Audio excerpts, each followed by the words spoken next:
السلام علیکم ورحمۃ اللہ وبرکاتہ۔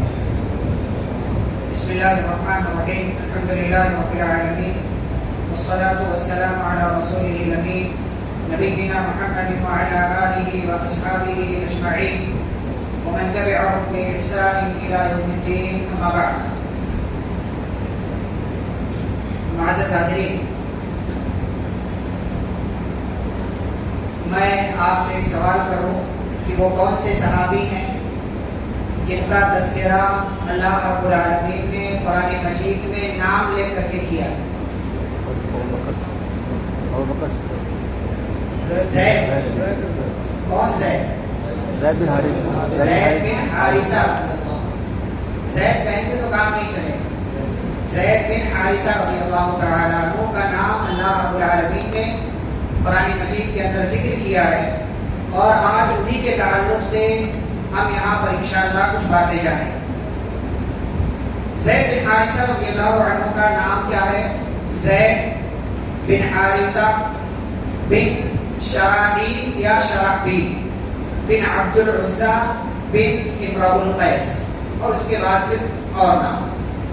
ان کے والد جو ہیں حارثہ بن شرحبیل، اور ان کی ماں کا نام ہے سعدہ بنت ثعلبہ۔ یہ کہاں کے تھے؟ یہ دراصل شام کے علاقے کے تھے، خزاعہ نام کا ایک علاقہ ہے، وہیں یہ رہتے تھے اور وہیں پر یہ پیدا بھی ہوئے۔ کب پیدا ہوئے؟ ہجرت سے تقریباً 43 سال، 43 سال پہلے تقریباً یہ پیدا ہوئے، گویا کہ نبی صلی اللہ علیہ وسلم سے 10 سال چھوٹے تھے، صرف 10 سال کے چھوٹے تھے نبی صلی اللہ علیہ وسلم سے، اس لیے کہ جب ہجرت ہوئی تو نبی صلی اللہ علیہ وسلم کی عمر کتنی تھی؟ 53 سال، 53، اور ہجرت سے 43 یعنی 43 سال پہلے حضرت زید بن حارثہ رضی اللہ عنہ پیدا ہوئے۔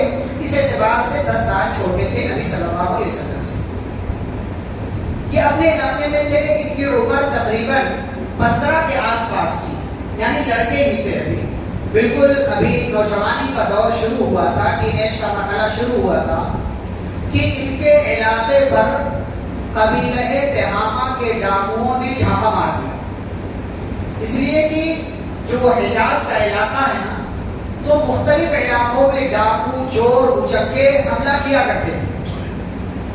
نبی صلی اللہ علیہ وسلم جب ہجرت کر کے مدینہ آئے تھے نا، تو مدینہ کے راستے میں بھی بہت دفعہ چور اور ڈاکو ہوا کرتے تھے، اور شام سے جب مدینہ تجارت کا قافلہ آتا تھا تو اس پر یہ لوگ رات میں شبخو مار دیتے تھے، حملہ کر دیتے تھے، سامان لوٹ کر لے کر چلے جایا کرتے تھے۔ تو ایسا ہی ہوا کہ ان کے علاقے پر ڈاکوؤں نے چھاپا مار دیا، حملہ کر دیا، اور یہ چونکہ بچے تھے تو بچوں کو زیادہ ٹارگٹ کیا جاتا تھا، ان کو اٹھا کر لے کر چلے جاتے، اغوا کر لیتے تھے، کڈنیپ کر لیتے تھے۔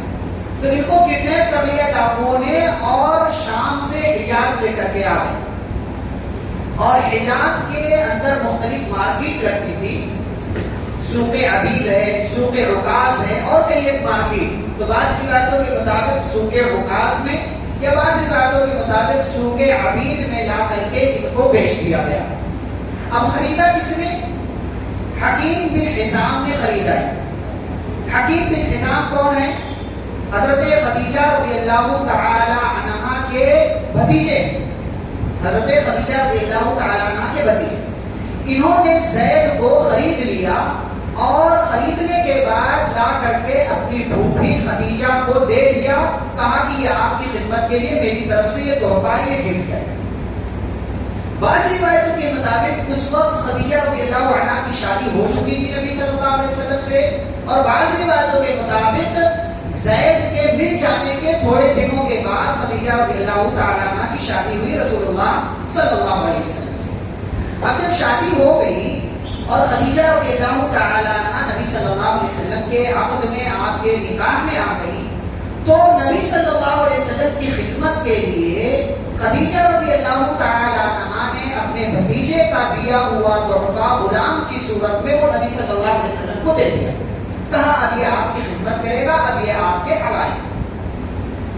زید بن حارثہ رضی اللہ تعالیٰ عنہ نبی صلی اللہ علیہ وسلم کی خدمت کرنے لگے، آپ کے ساتھ رہنے لگے، آپ کے ساتھ اٹھنا بیٹھنا، دیگر کاموں میں آپ کے ساتھ رہا کرتے تھے۔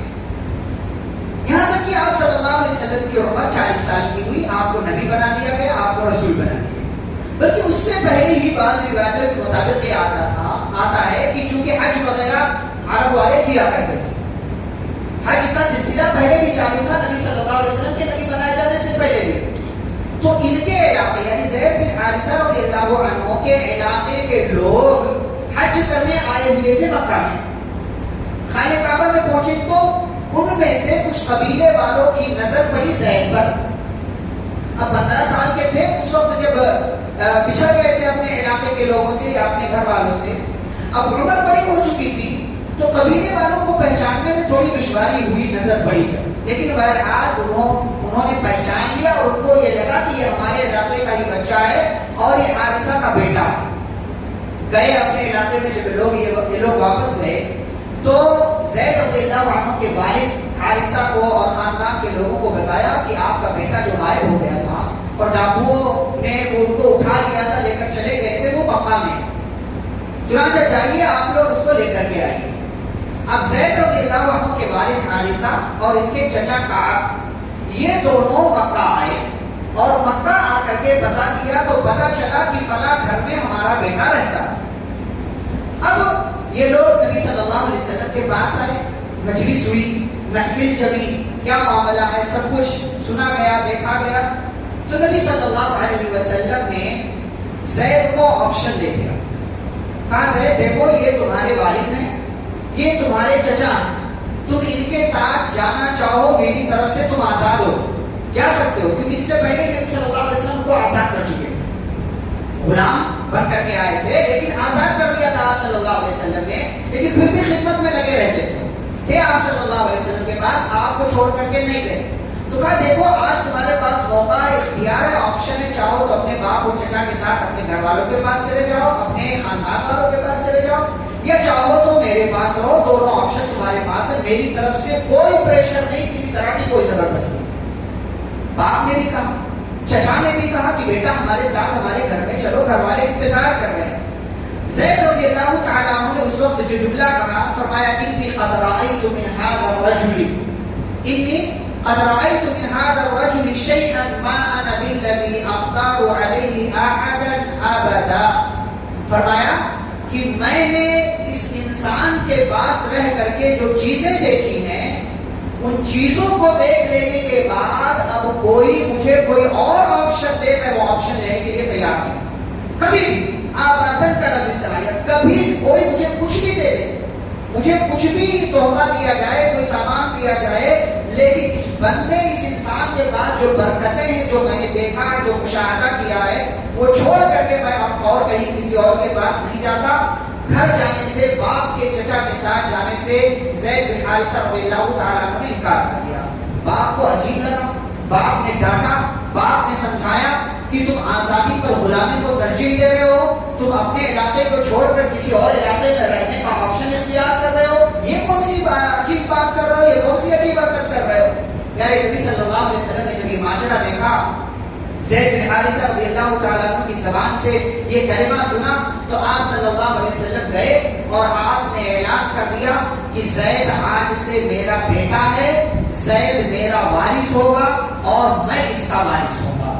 اسی دن سے زید بن حارثہ کو زید بن حارثہ کے بجائے زید بن محمد کہا جانے لگا، نبی صلی اللہ علیہ وسلم کا بیٹا ان کو کہا جانے لگا۔ اور جب نبی کی زبان سے یہ جملہ زید رضی اللہ عنہ کے والد اور چچا نے سنا تو والد نے یہ فیصلہ سنایا، خوش ہو گئے، مطمئن ہو گئے کہ چلو ٹھیک ہے، کسی نے میرے بیٹے کو اپنا بیٹا بنا لیا ہے اور یہاں اطمینان سے وہ رہے گا، تو چلو میرے دل کو بھی تسلی ہے۔ وہ دونوں واپس چلے گئے۔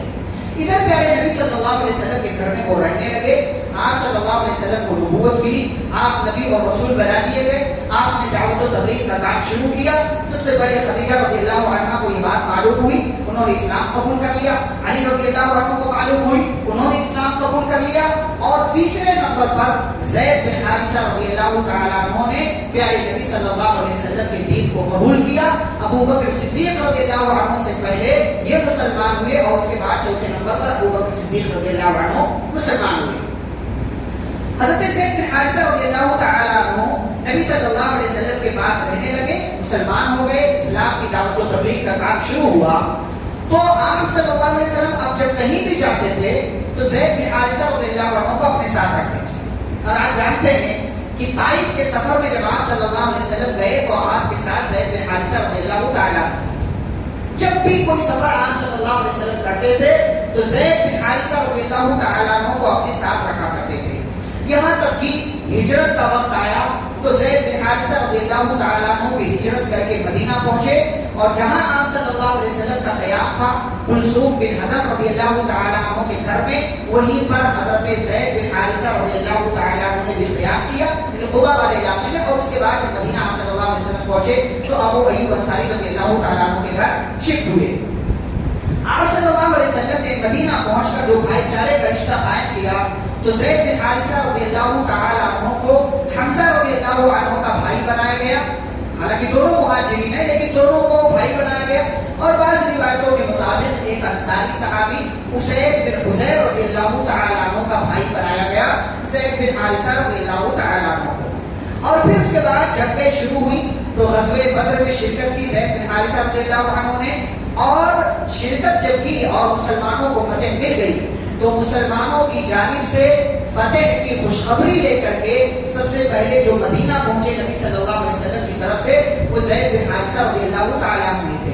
اور زید بن حارثہ رضی اللہ تعالیٰ عنہ نبی صلی اللہ علیہ وسلم کی اونٹنی پر سوار ہو کر کے مدینہ پہنچے تھے اور لوگوں کو فتح کی اور جیت کی خوشخبری سنائی تھی. اس کے بعد کی بات دیکھیں تو زید بن حارثہ رضی اللہ تعالیٰ عنہ کی زندگی میں ایک اہم واقعہ ہوتا ہے اور وہ یہ کہ زید بن حارثہ رضی اللہ تعالیٰ عنہ کا نکاح نبی صلی اللہ علیہ وسلم نے کیا اپنی پھوپھی ذات بہن حضرت زینب بنت جحش رضی اللہ تعالیٰ عنہ سے.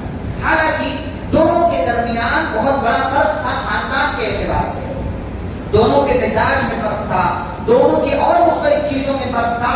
لیکن نبی صلی اللہ علیہ وسلم کے قریبی زید بھی تھے, نبی صلی اللہ علیہ وسلم کے قریبی زینب بھی تھی, پھوپھی ذات بہن تھی. اللہ کے نبی صلی اللہ علیہ وسلم نے نکاح کروا دیا. لیکن چونکہ مزاج کا فرق تھا, خاندان کا فرق تھا, اس لیے دونوں میں بنی نہیں. اور تھوڑے ہی عرصے کے بعد زید رضی اللہ عنہ نے زینب بنت جحش رضی اللہ تعالیٰ عنہ کو طلاق دے دی اور دونوں کے درمیان جدائی پیدا ہو گئی. اب جب یہ جدائی پیدا ہوئی تو اللہ تعالیٰ نے پیارے رسول صلی اللہ علیہ وسلم کا نکاح کر دیا زینب بنت جحش رضی اللہ تعالیٰ عنہ سے. اور اس نکاح سے جاہلیت کی ایک بدترین رسم کا اللہ رب العالمین نے خاتمہ کیا. اور وہ رسم یہ تھی کہ زمانے جاہلیت میں جو گود لیا ہوا بیٹا تھا اس کو حقیقی بیٹا لوگ سمجھتے تھے, اس کو وراثت میں حصہ دیا جاتا تھا. اور اسی طریقے سے اس کی بیوی سے اگر وہ بیٹا مر جائے تو اس کی بیوی سے نکاح کرنا لوگ حرام سمجھتے تھے. ان تینوں رسموں کا اللہ رب العالمین نے بیک وقت خاتمہ کیا. اللہ نے کہا کہ یہ جو گود لیے ہوئے بیٹے ہیں یہ حقیقی بیٹوں کی طرح نہیں ہوتے. نمبر 2 یہ کہ ان گود لیے ہوئے بیٹوں کو ان کے باپ کے نام کے ساتھ پکارو, جس نے گود لیا ہے اس کے نام کے ساتھ مت پکارو, یعنی زید بن محمد مت کہو بلکہ زید بن حارثہ کہو. اسی طریقے سے تیسری چیز کہ گود لیا ہوا بیٹا یہ وارث نہیں بنے گا حقیقی بیٹے کی طرح. اور چوتھی رسم کا جو اللہ نے خاتمہ کیا کہ گود لیے ہوئے بیٹے کی بیوی سے نکاح نہیں کر سکتے اس کے انتقال کے بعد, تو اللہ نے زینب بنت جحش رضی اللہ تعالیٰ عنہ سے نبی صلی اللہ علیہ وسلم کا نکاح کر کے یہ میسج دیا کہ یہ بات صحیح نہیں ہے. اور جب نکاح ہو گیا حالانکہ نبی صلی اللہ علیہ وسلم سماج کے لوگوں کو دیکھ کر تھوڑا ڈر رہے تھے کہ لوگ کیا کہیں گے کہ زید کی بیوی سے انہوں نے نکاح کر لیا, اپنے ہی بیٹے کی بیوی سے نکاح کر لیا. اللہ نے کہا اللہ حق و تخشا, آپ کو لوگوں سے نہیں ڈرنا چاہیے تھا بلکہ اللہ سے ڈرنا چاہیے تھا. اور یہودیوں نے اعتراض کیا کہ یہ کیسا نبی ہے کہ اپنے ہی بیٹے کی بیوی سے اس نے نکاح کر لیا. تو اللہ نے آیت نازل کی ما کان محمد ابا احد من رجالکم, کہ محمد صلی اللہ علیہ وسلم تم میں سے کسی بھی مرد کے باپ نہیں ہیں, یعنی ان کا کوئی بیٹا نہیں ہے. تو زید بھی ان کے بیٹے نہیں ہے, اور جب بیٹے نہیں ہیں تو ظاہر سی بات ہے کہ ان کی مطلقہ اور بیوی سے متعلقہ عورت سے پیارے نبی صلی اللہ علیہ وسلم نکاح کر سکتے. اس طریقے سے ایک نکاح سے کئی ایک سوچوں کا, کئی ایک غلط اور بری رسموں کا اللہ رب العالمین نے خاتمہ کیا. اس سے پہلے زید بن حارثہ رضی اللہ تعالیٰ عنہ نکاح کر چکے تھے ایک مشہور صحابیہ ام ایمن رضی اللہ تعالی عنہ سے. ام ایمن کون ہے آپ جانتے ہیں؟ ام ایمن کون ہے؟ کسی کو نہیں آتا جی؟ نبی صلی اللہ علیہ وسلم کے والد کی لوڑی تھی. آپ صلی اللہ علیہ وسلم کے والد عبداللہ جو ترکہ چھوڑ کر کے گئے تھے اس میں سے لوڑی ام ایمن تھی. حبشہ کی رہنے والی تھی، ام ایمن تھی. اور یہ وہ خاتون ہیں کہ جنہوں نے پیارے نبی صلی اللہ علیہ وسلم کی ماں کے انتقال کے بعد ماں بن کر کے ان کی پرورش کی. نبی صلی اللہ علیہ وسلم کی پرورش ام ایمن نے نبی کی ماں کے انتقال کے بعد ماں بن کر کے کی. اس لیے کہ نبی کی ماں کا انتقال ہوا، عمر کتنی تھی نبی کی؟ 6 سال.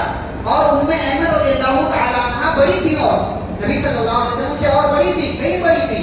تو نبی صلی اللہ علیہ وسلم کے والد کی لوڑی تھی اور نبی کی تربیت کی ہے، نبی کو گود کھلایا ہے، نبی کو نہلایا دلایا، نبی کے اور دیگر کام کیے ہیں بچپن کی زندگی. گرچہ زید بن حارثہ رضی اللہ تعالی عنہ سے عمر میں بڑی تھی، لیکن ام ایمن سے زید بن حارثہ رضی اللہ عنہ کا پہلے نکاح ہو چکا تھا. اور انہی دونوں کے ملاپ سے اسامہ بن زید رضی اللہ عنہ پیدا ہوئے تھے، جو مشہور صحابی ہیں جن کا تذکرہ ہم آگے انشاءاللہ کریں گے. اور پھر اس کے بعد غزوہ موتا میں غزوہ ہوا سن 8 ہجری میں جمادی الاولیٰ میں، جس کا تذکرہ اس سے پہلے 2 موقعوں سے کیا جا چکا ہے کہ غزوہ موتا میں زید بن حارثہ رضی اللہ تعالی عنہ کو سپہ سالار اور کمانڈر بنا کر کے نبی صلی اللہ علیہ وسلم نے یہ لشکر روانہ کیا. اور سب سے پہلے کمانڈر یہی تھے. اور جب جنگ ہوئی تو جنگ کے مرحلے میں انہوں نے بہادری سے لڑائی کی، جہاد کیا، اور پھر یہ شہید ہو گئے اور وہیں پر ان کی تدفین عمل میں آئی. زید بن حارثہ رضی اللہ تعالی عنہ کا مقام و مرتبہ کیا ہے اور ان کی قدر و منزلت کیا ہے؟ سب سے پہلی بات جو آپ جانتے ہیں کہ یہی ایک اکیلے صحابی ہیں جن کا نام اللہ نے قرآن میں ذکر کیا. فلما قضى زید منها، اللہ نے ان کا نام لیا ہے اور کسی صحابی کا نام قرآن میں نہیں آیا. ہاں اشارے میں کئی ایک نام ہے، جیسے ابوبکر صدیق رضی اللہ عنہ کا، عمر فاروق رضی اللہ عنہ کا ہے اور دیگر صحابہ کا ہے. اسی طریقے سے دوسری جو ہے فضیلت حضرت زید بن حارثہ رضی اللہ عنہ کی کہ نبی صلی اللہ علیہ وسلم ان کے تعلق سے کہا کرتے تھے یا زید انت مولایا ومنی والی وانت احب القوم الی. کہتے تھے اے زید تم میرے دوست ہو، تم مجھ سے ہو، تم میرے ہو، اور تم تمام لوگوں میں میرے نزدیک سب سے زیادہ محبوب اور پیارے ہو. اور صحابہ اسی لیے بڑی محبت سے، بڑے فخر سے زید کو جب دیکھتے تھے تو کہتے تھے حب رسول اللہ صلی اللہ علیہ وسلم، یہ اللہ کے رسول صلی اللہ علیہ وسلم کے محبوب ہیں، یہ اللہ کے رسول صلی اللہ علیہ وسلم کے پیارے ہیں. ایسے ہی اما عائشہ رضی اللہ تعالیٰ عنہ فرماتی ہیں کہ نبی صلی اللہ علیہ وسلم نے جب بھی کوئی صحابہ کا لشکر روانہ کیا اور اس لشکر میں زید موجود ہوتے تھے تو اس لشکر کا امیر زید بن حارثہ رضی اللہ عنہ کو بنایا کرتے تھے آپ صلی اللہ علیہ وسلم. اور ایسے ہی جب کسی غزوے کسی جنگ میں جاتے تھے اور آپ صلی اللہ علیہ وسلم خود جاتے تھے لشکر کے ساتھ اور اس لشکر میں زید نہیں ہوتے تھے تو مدینہ میں اپنا نائب بنا کر کے نبی صلی اللہ علیہ وسلم زید بن حارثہ کو جایا کرتے تھے. یعنی نبی کی غیر موجودگی میں وہی کام زید بن حارثہ مدینہ میں کرتے تھے جو نبی صلی اللہ علیہ وسلم مدینہ میں رہ کر کے کیا کرتے تھے. یہ بڑی فضیلت ہے. ایسے ہی عمر رضی اللہ تعالیٰ عنہ نے ایک جملہ کہا اپنے دور خلافت میں جب انہوں نے تنخواہیں مقرر کی الگ الگ صحابہ کی جو مختلف کام کرنے والے تھے خلافت کے، تو اسامہ بن زید رضی اللہ تعالیٰ عنہ جو ان کے بیٹے ہیں ان کی تنخواہ زیادہ مقرر کر دی عمر رضی اللہ عنہ. تو ان کے بیٹے عبداللہ بن عمر رضی اللہ عنہ نے اعتراض کیا اپنے باپ اور اس سے بھی بڑے خلیفہ اور امیر المومنین کے فیصلے پر اعتراض کیا. کہا کہ مطلب مجھ سے زیادہ اسامہ کی تنخواہ. تو حضرت عمر رضی اللہ تعالی عنہ نے بڑا تاریخی جملہ کہا تھا جانتے ہو انہو کان احب الى رسول اللہ صلی اللہ علیہ وسلم منکا. کہا عبداللہ میرے بیٹے تمہیں یہ بات معلوم ہونی چاہیے کہ اسامہ تم سے زیادہ نبی کے محبوب تھے. وَإِنَّ أَبَاكَ كَانَ أَحَبَّ إِلَى رَسُولِ اللَّهِ صلی اللہ علیہ وسلم من ابی. اور اسامہ کا باپ تمہارے باپ سے زیادہ محبوب تھا نبی صلی اللہ علیہ وسلم کے نزدیک. تم اعتراض کر رہے ہو میرے فیصلے پر. اسامہ بھی نبی کا محبوب اور اسامہ کا باپ بھی نبی کا محبوب. تم اور تمہارے باپ سے زیادہ نبی صلی اللہ علیہ وسلم اسامہ اور اس کے باپ سے محبت کیا کرتے تھے. یہ فضیلت ہے. حالانکہ مقام و مرتبہ میں عمر رضی اللہ تعالیٰ عنہ کہیں زیادہ بڑے زید بن حارثہ رضی اللہ عنہ سے, لیکن ایک تاریخی جملہ ہے جو اعتراف کر رہے ہیں عمر رضی اللہ تعالیٰ عنہ کہ نبی صلی اللہ علیہ وسلم کس قدر زید سے اور ان کے بیٹے اسامہ سے محبت کرتے تھے. یہاں تک کہ ساری گفتگو ختم ہوئی. حضرت زید رضی اللہ عنہ نے مختلف اوقات میں 5 شادیاں کی.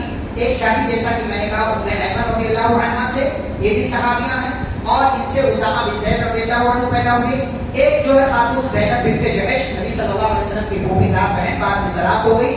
تیسرے ہیں ام کلثوم بنت عقبہ.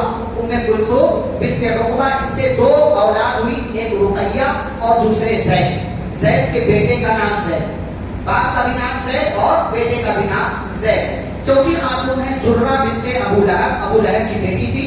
اور 5ویں خاتون ہے ہند بنت عوام. ہند بنت عوام, یہ 5 خواتین سے انہوں نے شادی کی اور 3 اولاد ان کے یہاں ملتا ہے, 3 اولاد ان کے یہاں ہوئی. زید بن حارثہ رضی اللہ تعالیٰ عنہ کی زندگی ہم نے اختصار کے ساتھ دیکھ لی. آخر میں اسباب کیا ہیں, میسیجز اور پیغامات کیا ہیں. سب سے پہلی بات, حالات کے بدل جانے سے ہمیں گھبرانا نہیں چاہیے. حالات کے بدل جانے سے, کنڈیشنز کے ہمارے خلاف ہو جانے سے ہمیں گھبرانا نہیں چاہیے. زید بن حارثہ بچپن میں گھر والوں سے بچھڑ گئے, گھر والوں سے دور ہو گئے, ماں کی, باپ کی, چچا کی, گھر والوں کی محبت سے دور کر دیے گئے, لیکن کائنات کے محبوب کی گود میں جا کر کے بیٹھ گئے. حالات سے گھبرانا نہیں چاہیے. حالات آپ کے خلاف ہوں گے لیکن مستقبل آپ کا بہترین ہو سکتا ہے, اسی لیے گھبرانا نہیں چاہیے, حالات کا مقابلہ کرنا چاہیے. دوسری بات, نبی کی رفاقت, نبی کا ساتھ دنیا کے تمام لوگوں کے ساتھ سے بڑھ کر ہونا چاہیے. آپ کے نصیب نبی کی محبت دنیا کی تمام چیزوں سے بڑھ کر کے ہونی چاہیے, دنیا کی تمام چیزوں کی محبت سے بڑھ کر کے ہونی چاہیے. باپ لینے آئے, چچا لینے آئے, محبت کا حوالہ دیا, خاندان کا حوالہ دیا, حالانکہ ابھی نبی نہیں بنے, اس کے باوجود زید بن حارثہ نے وہ چیزیں دیکھ لی نبی کی زندگی میں کہ اعتراض کر بیٹھے, میں نے اس انسان کے پاس جو دیکھا ہے پوری دنیا دے دو تب بھی میں اس انسان کو چھوڑ کر کے نہیں جا سکتا. نبی کی رفاقت, ہر طرح کی رفاقت اور ہر طرح کے ساتھ سے بڑھ کر کے ہے. تیسری اور آخری بات, خاندانوں اور قبیلوں سے کچھ نہیں ہوتا, آپ کا ایمان, آپ کا نیک عمل ہی آپ کو آگے بڑھاتا ہے. زید بن حارثہ رضی اللہ تعالیٰ عنہ شام کے علاقے کے تھے, دکھنے میں بہت زیادہ اچھے نہیں تھے, تو اور خاندان بھی بہت زیادہ عرب کے معاشرے کے مقابلے میں ان کا اونچا نہیں شمار کیا جاتا تھا. اسی لیے بعض دفعہ صحابہ اعتراض کر بیٹھے. غزوہ موتا میں جب نبی نے ان کو کمانڈر بنایا, سپہ سالار بنایا, تو بعض لوگوں نے اعتراض کر دیا, اتنے بڑے بڑے صحابہ کے ہوتے ہوئے زید کو کمانڈر بنانے کی کیا ضرورت ہے. اور نبی نے جب اپنی زندگی کی آخری فوج روانہ کی انتقال سے پہلے, تو اسامہ بن زید کو کمانڈر بنایا تھا. تو بیٹا جب کمانڈر بنا تب بھی لوگوں نے اعتراض کیا کہ اسامہ کو کمانڈر بنا. نبی نے کیا کہا تھا کہ تم آج اگر اعتراض کر رہے ہو, اس سے پہلے زید کے کمانڈر بنائے جانے پر تم نے اعتراض کیا تھا, اور آج اسامہ کے کمانڈر بنائے جانے پر اعتراض کر رہے ہو. حالانکہ اسامہ بھی میرا محبوب ہے, زید بھی میرا محبوب ہے. تو خاندانوں سے اور قبیلوں سے کچھ نہیں ہوتا, آپ کا نیک عمل آپ کو آگے بڑھاتا ہے. نبی صلی اللہ علیہ وسلم نے حدیث میں فرمایا, من بطأ به عمله لم يسرع به نسبه, جس کا عمل اس کو پیچھے ڈھکیل دے, اس کا خاندان اس کو آگے نہیں بڑھا سکتا. تو اپنا عمل ٹھیک کریں, اللہ کے یہاں خاندانوں کے اعتبار سے فیصلے نہیں ہوتے. اللہ رب العالمین سے دعا ہے اللہ ہم سبھی کو صحابہ کرام کا طریقہ اختیار کرنے اور ان کے منہج پر چلنے کی توفیق عطا فرمائے. آمین. صلی اللہ علیہ نبی الکریم. سبحانک اللہم و بحمدک, اشہد ان لا الہ الا انت, استغفرک و اتوب الیک. السلام علیکم و رحمۃ اللہ وبرکاتہ.